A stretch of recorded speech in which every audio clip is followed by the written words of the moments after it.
You got the boys with the toys in the basement making noise?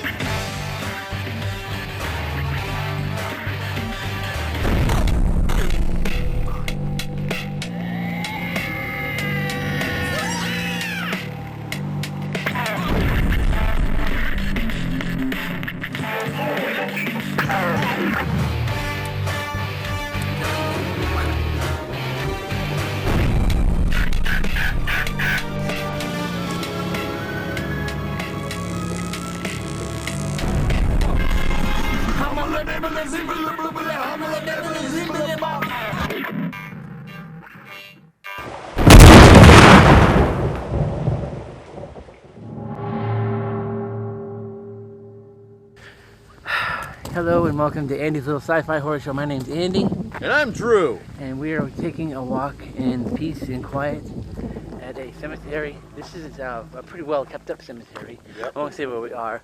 I got family buried in this area over here. And we're just actually out here to take a walk somewhere different. In good company. In crazy times and crazy places. This is a subject matter that has been brought up, but probably can appreciate it a little bit more. Don't mind me, I'm not dying, I don't have the coronavirus, I just got allergies because there's pollen everywhere. This is a topic I'm going to bring up because it can be kind of funny. And you can go humor if you want. But just think about it realistically, because I would love to hear an honest couple of answers. In all actual reality, what would it take for you? What would you need to see or have happen to you to literally believe a zombie apocalypse has happened? Because there's a lot of ways of faking this kind of thing. There's a lot of BS. There's a whole lot of what the hell in the media, CDC. Nobody's, with this whole pandemic going on here, nobody knows what the hell's really going on, but everybody's got an answer that doesn't make any sense. I honestly think that the zombie apocalypse is happening right now anyway. Good morning, Josh. A string of frightening attacks. Some of them seem like science fiction. We've certainly heard about people with, extraordinary strength. Are you on drugs? Man, listen. Tell me what's wrong. No, I just... Seriously though, I mean, like I'm talking the old classic, you gotta kill him, shoot him in the head. What would you physically, realistic, right now, need to see happen to make you get to the point where, yes, you're ready to put a spike into someone's head? I don't know, because I would be really pessimistic about it. I'd be like, well, that's an excellent special effect, because... Seeing somebody actually eat somebody, I guess. Well, that's happened, though. I know. A gruesome scene in Miami. This is a naked man. He was shot dead on Saturday by police because he was gnawing off another man's face. The opening of the 2004 Dawn of the Dead. If you had to realistically say what a zombie apocalypse would look like,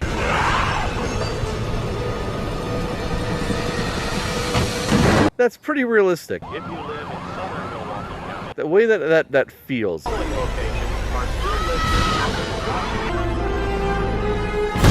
You just go home from work.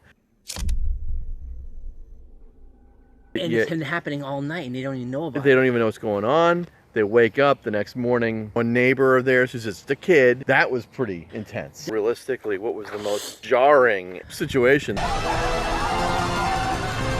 That would probably be it for me. On the scene now of a shocking epidemic. Sleep zombies have now taken every major metropolitan area. Doctors have traced sleep zombie syndrome to lumpy, old, and poorly designed mattresses. It's important for families and friends to support their inflicted loved ones. Tufted needle mattresses remain to be the only cure for sleep zombie syndrome. It's recommended that you order your tufted needle mattress right away. This is Sleepy News, and that's how the cookie crumbles. Good night. Look at this. We gotta show these people this. This is what you were talking about. I love this. This looks really nice. Let's put it in our background. I think I would need to actually see someone shot or get killed right in front of me, dead. Yeah. Get back up. Hold it! Stop the funeral! Quagmire's not really dead! Zombie! Before I would be at the point where I would be taking him down. I guess I would need to see a kill and a death happen right in front of me before I would take a zombie apocalypse serious. Yeah. It wouldn't be one of these people like see someone coming over the horizon now going, they're like, no. They're coming to get you, Barbara. They're coming to get you, Barbara. Exactly. There he is now. So, I would say that would be the entry of just what would You would need the fire in the neighborhood and stuff like that. Right? People are like running around. There's ambulances hitting people. First one's really good too. The first one's like hyper stylized George Romero comic book texture kind of creep show style. You know, that never goes out of style. Well, I mean, you know, the 80s had its own aesthetic for filmmaking.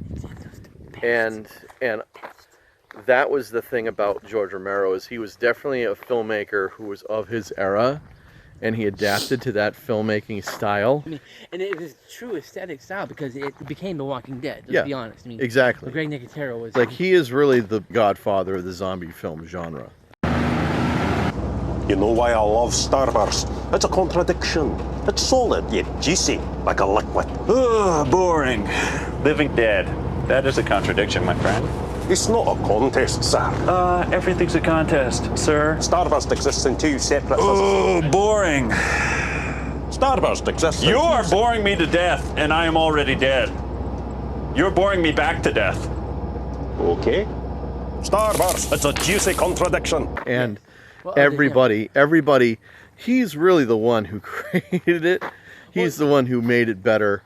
And everybody else is copying him. Zombie films existed before, but they were like king of the zombies, where people, with the term zombie, was basically someone who was enslaved by their mind, kind of thing.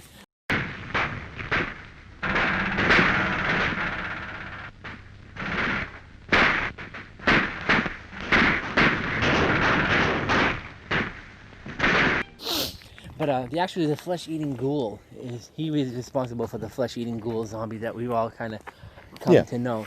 When technically it actually was originally called Night of the Flesh Eaters. Welcome to a night of total terror.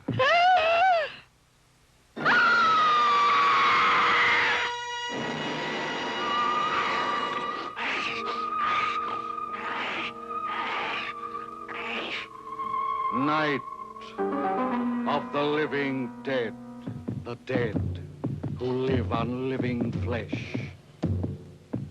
The dead whose haunted souls hunt the living whose bodies are the only food for these ungodly creatures.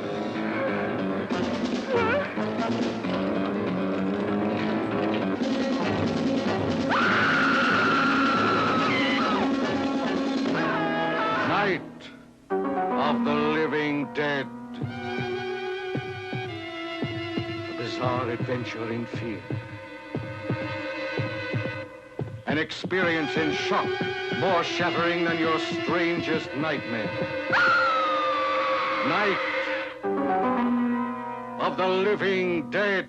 A night with the dead who cannot die. A night of total terror.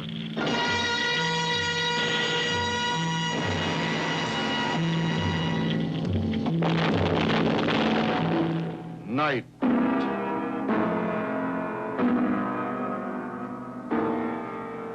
of the living dead. Mm-hmm. And you know, the living dead didn't have anything to do with it until later. Yeah. You've all heard this story before.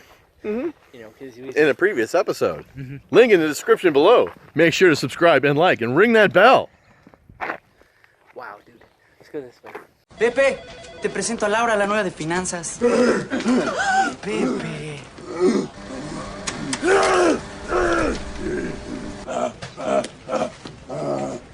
Pepe está como oído, ¿no? Sí, parece Sumi cuando tiene hambre. Pepe, si sigues así te van a correr. Toma un Snickers.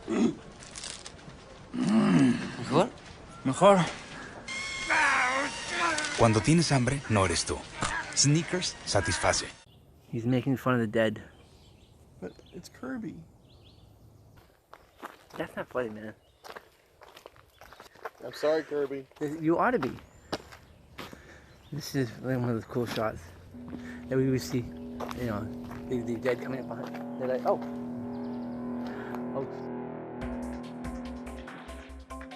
Coronavirus zombies.